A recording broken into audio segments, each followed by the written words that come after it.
Guys, welcome to my new session. तो आज हम डिस्कशन करेंगे एसपीएसएससी डिस्पेंशनर का पेपर अभी कंडक्ट करवाया गया था एसपीएसएससी के द्वारा, जिसमें हम डिस्कशन करेंगे ज्योग्राफी सेक्शन के कुछ इंपॉर्टेंट क्वेश्चन जो आपके आने वाले एग्जाम में बहुत ही आपकी हेल्प करेंगे।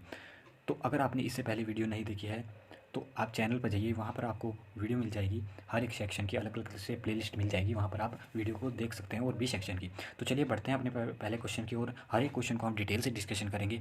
पहला क्वेश्चन कहता है हमारे पास, whose conservation of star that held together by force of gravitation are known as. ठीक है, ये कहते हैं, इसे कहते हैं हम गैलेक्सी, आकाशगंगा। ऑप्शन नंबर ए सी हमारे पास करेक्ट आंसर हो जाएगा। अब आपके पास जो ये सन के चारों ओर अपनी फिक्स कक्षा में ये जो प्लैनेट राउंड लगाते हैं सन के चारों ओर, ये किसके कारण आते हैं? ग्रेविटेशन फोर्स के कारण, आपने ध्यान रखना है।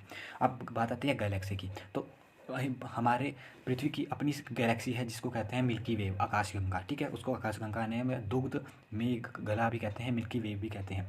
और आकाशगंगा की सबसे नज़दीक जो हमारे पास मंदाकिनी है यानी कि गैलेक्सी है, उसे कहते हैं हम देवयानी। देवयानी और एंड्रोमेडिया से भी जाना जाता है। नवीन, ठीक है, आपने ध्यान रखना है। और नेबुला, नेबुला क्या है हमारे पास? नेबुला है हमारे पास तारे को क्या जन्म लेने की स्थिति को नेबुला कैसा कहा जाता है। ठीक है, आपने ध्यान रखना है। अब बढ़ते हैं हम नेक्स्ट क्वेश्चन की ओर। नेक्स्ट क्वेश्चन कहता है हमारे पास, the latitude of place is the same at the, यानी कि एक स्थान का अक्षांक किस पर समान होता है? किस पर समान होता है? Zenith distance of full moon and when on the Mediterranean. Option number D हमारे पास करेक्ट आंसर हो जाएगा। ठीक है, आपने ध्यान रखना है। इसका जो हो जाएगा यामनोत्तर व फुल मून की श्रो बिंदु दूरी पर। ठीक है, आपने ध्यान रखना है, श्रो बिंदु दूरी पर। लेकिन अब आप बात कर लेते हैं सन से रिलेटेड कुछ कंसेप्ट। ठीक है, बात कर लेते हैं सन से रिलेटेड कुछ कंसेप्ट। अब आता है हमारे पास पेरीहेलियन, सन से रिलेटेड पेरीहेलियन उपस्या। ये कब होता है पेरीहेलियन? ये होता है 3 जनवरी को। इसमें क्या होती है, सूर्य और पृथ्वी की दूरी का डिस्टेंस हो जाता है, वो सबसे कम हो जाता है, मिनिमम। और इसका कितना होता है हमारे पास? 14.70 सेंटीमीटर। ध्यान रखना है आपने, 14.70 करोड़ किलोमीटर। ठीक है, और एक आता है एपीहेलियन यानी कि अपसौर। इसके 4 जुलाई को, 4 जुलाई को होता है। और ये कब होता है? इसकी डिस्टेंस होता है मैक्सिमम, यानी कि सन और अर्थ के बीच में maximum distance crore kilometre, crore kilometre. अब बढ़ते हैं हम नेक्स्ट क्वेश्चन की ओर। नेक्स्ट क्वेश्चन कहता है हमारे पास, इससे आपने इतना ही कंसेप्ट ध्यान रखना है। नेक्स्ट क्वेश्चन कहता है हमारे पास, which of the following winds and air current different in the aspect that. तो विंड्स और एयर करंट डिफरेंट किस एस्पेक्ट में, आपने ध्यान रखना है। जिसका करेक्ट आंसर हो जाएगा वो है हमारे पास wind are horizontal movement of air, यानी कि ऑप्शन नंबर डी हमारे पास। विंड ऐसे मिलती है हॉरिजॉन्टल, और air current are in vertical movement of air, यानी कि वर्टिकल इस तरह चलती है कुछ। ठीक है, ध्यान रखना है आपने, इस तरह चलती है वर्टिकली। और एयर करंट इस तरह चलती है, ऊपर से नीचे की ओर या नीचे से ऊपर की ओर, आपने ध्यान रखना है। अब हम कुछ विंड्स के बारे में, हवाएं के बारे में, गर्म हवाएं के बारे में डिस्कशन कर लेते हैं, जो अक्सर आपने सुनी भी होंगी। तो आता है हमारे पास सबसे जो इंडिया में सुनी होगी गर्म हवाएं आपने, वो है लू। ध्यान रखना, उत्तरी भारत में चलती है।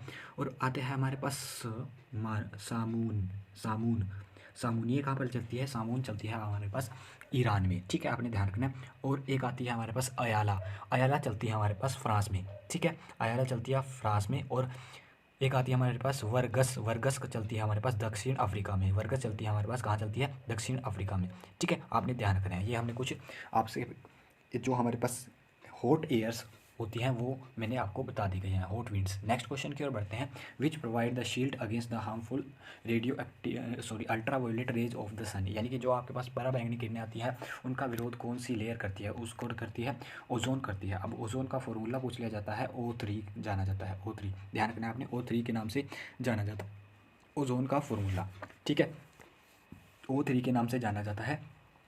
अब आपसे पूछ लिया जाता है, O3 के नाम से जाना जाता है। ठीक है, अब आपसे पूछ लिया जाता है कि ओजोन लेयर किस लेयर में पाई जाती है? एटमॉस्फेयर की किस लेयर में पाई जाती है? ध्यान रखना है आपने, ये स्ट्रेटोस्फेयर में पाई जाती है। एटमॉस्फेयर की कौन सी लेयर में पाई जाती है? स्ट्रेटोस्फेयर में, स्ट्रेटोस्फेयर में। ठीक है, स्ट्रेटोस्फेयर में ये पाई जाती है। और अब बात करते हैं हम ग्रीन हाउस गैसेज में, मेनली कौन सी कंसिस्ट की जाती है ग्रीन हाउस गैसेज में? एक तो हमारे पास कार्बन डाइऑक्साइड होगी हमारे पास, और क्या हो गया हमारे पास? मीथेन होगी। ठीक है, आपने ध्यान रखना है। और वाटर वेपर कंसिस्ट करती है, और नाइट्रोजन डाइऑक्साइड होगी हमारे पास। ये कैसी है? ग्रीन हाउस गैस में कंसिडर की जाती है। ठीक है, आपने ध्यान रखना है। और जो हमारे पास ओजोन लेयर डिप्लेशन में मैक्सिमम कॉज करती है वो कौन सी गैस है, वो है क्लोरोफ्लोरोकार्बन गैस, ठीक है, क्लोरोफ्लोरोकार्बन गैस। और इससे रिलेटेड एक प्रोटोकॉल भी हुआ था, वो कौन सा, मॉन्ट्रियल प्रोटोकॉल ओजोन लेयर से। ये कब हुआ था, 16 सितंबर 1967 को। सो ध्यान रखना आपने 16 सितंबर, इसीलिए world ozone layer day, ozone depletion day कब मनाया जाता है, 16 सितंबर को मनाया जाता है। 16 सितंबर 1967 को मॉन्ट्रियल नामक स्थान कहाँ पे था, है कनाडा में पड़ता है मॉन्ट्रियल नामक स्थान पर। वहाँ पर एक इसको बचाने के लिए क्या हुआ था, एक समारोह हुआ था, आपने ध्यान रखना है। नेक्स्ट क्वेश्चन की ओर बढ़ते हैं। नेक्स्ट है हमारे पास, which is the metamorphic equivalent of sandstone. तो इसमें से आपने बताना है metamorphic equivalent of sandstone. Sandstone कौन सी चट्टानें हैं, सेडिमेंट्रिक रॉक्स हैं, अवसादी चट्टानों के अंदर आती है आपने, जिसको बलुआ पत्थर भी कहा जाता है, ठीक है, और बालू काशम भी कहा जाता है। तो इसकी कौन सी है हमारे पास, क्वार्जाइट ऑप्शन नंबर डी हमारे पास करेक्ट आंसर हो जाएगा। अब हम बात कर लेते हैं, आती है हमारे पास अवसादी समारोह में, जिसकी क्या मेटामॉर्फिक फॉर्म कौन सी है। एक आती है हमारे पास स्पिंड आती है हमारे पास, स्पिंड की स्पंड सिस्ट। एक उसका जो मेटामॉर्फिक रोग हो जाए, यानी कायांतरिक चट्टान हो जाएगी, स्पिंड सिस्ट। और एक आती है हमारे पास शेल की जो हमारे पास मेटामॉर्फिक फॉर्म होती है वो होती है स्लेट। ध्यान रखना है आपने। नेक्स्ट है हमारे पास चूना पत्थर आती है, चूना पत्थर की हो जाएगी हमारे पास संगमरमर। ध्यान रखना है आपने, चूना पत्थर की कौन सी हो जाएगी, संगमरमर। हमने इंपॉर्टेंट अब ऑप्शन भी दिया गया है आपके पास, ग्रेफाइट हमारे पास क्या होता है, ग्रेफाइट हमारे पास एक ऐसा नॉन मेटल है जो हमारे पास क्या इलेक्ट्रिसिटी कंडक्ट करता है, आपने ध्यान रखना है। नेक्स्ट क्वेश्चन कहता है हमारे पास, द जोन ऑफ एक्सेक्चुअली dry climate with very cooled temperature throughout the year corresponding, यानी कि सबसे पूरे वर्ष अधिक ठंडे तापमान वाले अधिकतम शुष्क वातावरण का क्षेत्र किसके संबंधित है। तो किससे संबंधित है, ये संबंधित है अंटार्कटिका से। ऑप्शन नंबर बी हमारे पास करेक्ट आंसर हो जाएगा। वहाँ पर क्या अट अ टाइम ठंड रहती है और वहाँ पर 6 महीने क्या नहीं निकलता, सूरज नहीं निकलता, ठीक है, आपने ध्यान रखना है, इतनी ठंड है वहाँ पर। आप डिस्कशन कर लेते हैं हम कुछ। ये न्यू मूर द्वीप कहाँ पर स्थित है, न्यू मूर द्वीप हमारे पास स्थित है, ये है बंगाल की खाड़ी में। ऑप्शन नंबर बी हमारे पास करेक्ट आंसर हो जाएगा।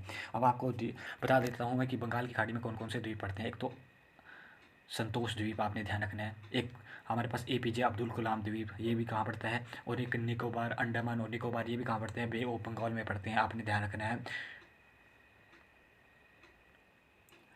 ठीक है। अब आप आता है पैसिफिक ओशियन। अब हम डिस्कशन कर लेते हैं पैसिफिक ओशियन के कुछ इंपॉर्टेंट द्वीप जो आपसे पूछे जा सकते हैं। एक तो न्यू गिनिया हो गया, हमारे पास पैसिफिक ओशियन में पड़ता है। एक हो जाएगा हमारे पास लूजोन आपने ध्यान रखना है, आप इसको नोट कर लीजिए। एक हो जाएगा हमारे पास सुलावेसिस और एक तस्मानिया हो जाएगा।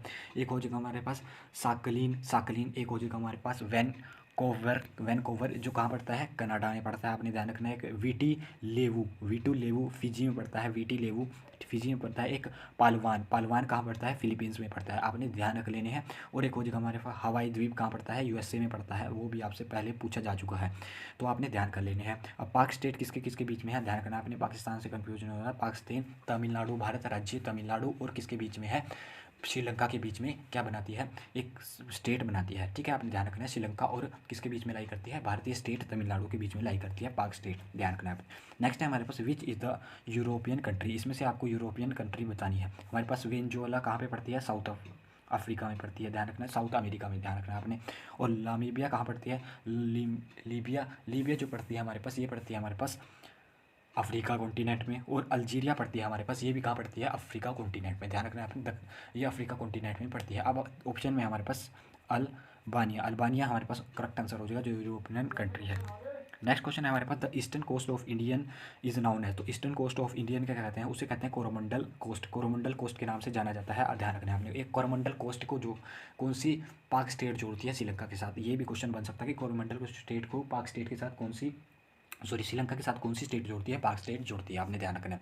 जो हमारे पास तमिलनाडु वाला रीजन है, ये मैक्सिमम किस में, कोरोमंडल द्वीप में पड़ता है। अब आता है हमारे पास वेस्टर्न कोस्ट यानी पश्चिमी तट, कौन से किस नाम से जाना जाता है, मालाबार तट के नाम से जाना जाता है, आपने ध्यान रखता है। और एक और जो इससे थोड़ा ऊपर पार्ट होता है, वो होता है कोंकण कोस्ट के नाम से जाना जाता है, ठीक है। केरल वाला जो अपर पार्ट होता है केरल का और गोवा का लगते वाला, कौन से नाम से जाना जाता है, कोंकण कोस्ट के नाम से जाना जाता है, आपने ध्यान रखना है, ठीक है। अब जो आपके पास नेक्स्ट क्वेश्चन है हमारे पास, Narmada river originated for Amarkantak in, यानी कि नर्मदा रिवर जो हमारे पास अमरकंटक में से ओरिजिनेट होती है, वह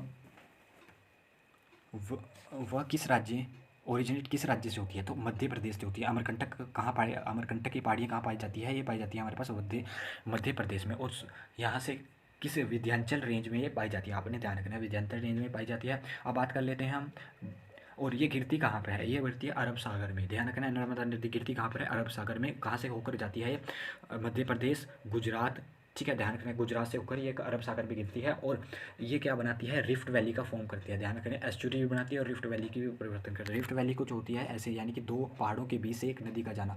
और कौन सी बनाती है हमारे पास, एक तो ताप्ती बनाती है, एक नर्मदा बनाती है, और एक लूनी नदी हमारे पास क्या बनाती है, रिफ्ट वैली बनाती है। आपने ध्यान रखना है ये तीन रिवर कौन सी बनाती है, रिफ्ट वैली, जो हमारे पास तीनों कहाँ गिरती है, अरेबियन सी में, अरेबियन ओशियन में। ध्यान रखना है आपने, ठीक है। अब डिस्कस कर लेते हैं कि नर्मदा नदी पर कौन से डैम बने हुए हैं। एक बरगी डैम, बरगी बांध, ये कहाँ पर है, मध्य प्रदेश में। एक है इंदिरा सागर बांध, ये है हमारे पास मध्य प्रदेश में नर्मदा नदी के ऊपर। और एक लास्ट आता है हमारे पास सरदार सरोवर डैम। सरदार सरोवर डैम कहाँ पर है, नर्मदा नदी पर है, गुजरात में। आपने ध्यान रखना है। नेक्स्ट क्वेश्चन की ओर बढ़ते हैं। नेक्स्ट क्वेश्चन कहता है हमारे पास, ये इंपॉर्टेंट क्वेश्चन, और आप इसको नोट कर लीजिए स्टार लगाकर, क्योंकि ऐसे क्वेश्चन बहुत कम रिपीट होते हैं, और जब रिपीट होते हैं तो ये ही डिसाइड करते हैं आपकी मेरिट, अगर आप 1-2 नंबर से रह जाते हैं। Which state is the main producer of tendu leaves, यानी कि टुंडू लीव्स, तेंदू लीव्स जिसे कहा जाता है, इसे कुछ केंदू भी कहते हैं, कुछ केंदू भी कहते हैं और कुछ तेंदू भी कहते हैं। आपने ध्यान रखना है इसका सबसे मेन प्रोड्यूसर कौन सा स्टेट है, तो ध्यान रखना है इसका जो मेन प्रोड्यूसर है ये है हमारे पास मध्य प्रदेश। ध्यान रखना है आपने मध्य प्रदेश। अब तेंदू जो पत्ते होते हैं ये किस कार्य के लिए यूज़ किए जाते हैं, ये कार्य के लिए यूज़ किए जाते हैं, वो करे जाते हैं हमारे पास बीड़ी को बनाने के लिए, ठीक है। जो बीड़ी का पत्ता होता है बाहर का, वो उसे कहते हैं तेंदू पत्ता। ध्यान रखना आपने। और ये कौन है इसका प्रोड्यूसर लार्जेस्ट, वो है मध्य प्रदेश। आपने ध्यान रखना। तो ये हमने डिस्कशन करे HPSSC डिस्पेंसनर के पेपर के कुछ ज्योग्राफी के इंपॉर्टेंट क्वेश्चन, जो आपके आने वाले एग्जाम में डेफिनेटली आपकी हेल्प करेंगे। अगर आपको वीडियो इन्फॉर्मेटिव लगी तो वीडियो को लाइक कीजिए, चैनल पर नए हैं तो चैनल को सब्सक्राइब कीजिए। मिलते रहेंगे ऐसे ही नेक्स्ट वीडियो में।